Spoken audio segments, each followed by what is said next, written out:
కర్నూలులో జూనియర్ డాక్టర్లు ఆందోళన ఉధృతం చేస్తూ ఉన్నారు. తమకు స్టైఫండ్ పెంచాలి అని డిమాండ్ చేస్తూ కర్నూలు ప్రభుత్వ ఆసుపత్రిలో జూనియర్ డాక్టర్లు నిరసనకు దిగారు. ఆసుపత్రిలోని అన్ని విభాగాల ఓపీలను నిలిపివేసి ఆందోళన చేపట్టారు. ఇక అంతకుముందు ఏపీ జూనియర్ డాక్టర్ల సంఘం ఆధ్వర్యంలో ఆసుపత్రిలో నిరసన ర్యాలీ నిర్వహించారు. రాష్ట్ర ప్రభుత్వం కేవలం 3% స్టైఫండ్ పెంచడాన్ని తాము వ్యతిరేకిస్తూ ఉన్నామని జూనియర్ డాక్టర్లు ఆగ్రహం వ్యక్తం చేశారు. సమస్యలు పరిష్కరించే వరకు ఆందోళన కొనసాగిస్తాము అని హెచ్చరించారు. మేము ఆల్రెడీ వన్ వీక్ వాళ్ళకి ఇచ్చాము కూడా, డాక్టర్ అందరికీ గవర్నమెంట్కి రెస్పెక్ట్ ఇచ్చేసి, కానీ ఎటువంటి రెస్పాన్స్ లేదు. నిన్న కూడా మీటింగ్ జరిగింది, కానీ ఎటువంటి రెస్పాన్స్ లేదు. మాకంటగా ఎవరు లేరని మేము వచ్చాము.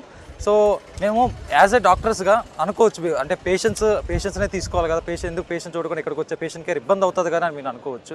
So we are also humans. So మేము మా రైట్స్ కోసం మాకు పోరాడే హక్కు ఉంది. వీఆర్ నాట్ ఎనీ జస్ట్ కింద ఉండే పనిచేసే వాళ్ళం కాదు. మాకు రైట్స్ ఉన్నాయి, మేము ముందుకు వచ్చాము. సో అందుకని మేము సగర్వంగా అందరిని అడిగేది ఏంటంటే, సో ఓన్లీ స్టైపెండ్ హైక్ గురించే కాదు, మేము అడిగేది ఏంటంటే 30% హైక్ అడుగుతున్నాము.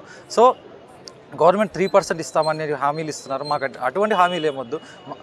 ఒక డాక్టర్కి ఇప్పుడు వర్క్లోడ్ పెరుగుతుంది. ఒకప్పుడు 9 to 1 ఉండే, ఇప్పుడు 9 to 4 అయింది. ఓపీ వర్క్లోడ్ పెరుగుతుంది, పేషెంట్స్ పెరుగుతున్నారు, ఐపీస్ పెరుగుతున్నాయి. మేము ఈవెన్ క్లర్క్ వర్క్ కూడా చేస్తున్నాము. అందరు పీజీస్ కూర్చొని ఐపీ కానీ ఓపీ కానీ అందరి సిస్టంలో ఎక్కిస్తూ పేపర్ ఎక్కిస్తూ ఇన్ని పేషెంట్లు మేము చూస్తున్నాం. అన్ని వర్క్లోడ్ ఎక్కువైపోయింది. దాంతోపాటు ఇన్ఫ్లేషన్ కూడా పెరిగిపోయింది. లాస్ట్ 2 years బ్యాక్ 100 రూపాయలకు వచ్చేది ఇప్పుడు 110 రూపాయలకు వస్తుంది. కానీ మాకు అదే స్టైపెండ్ మాకు ఇస్తున్నారు.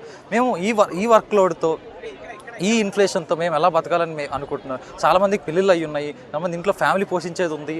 ఇవన్నీ గవర్నమెంట్ మనసులో పెట్టుకొని మమ్మల్ని గుర్తించాలని కోరుకుంటున్నాం.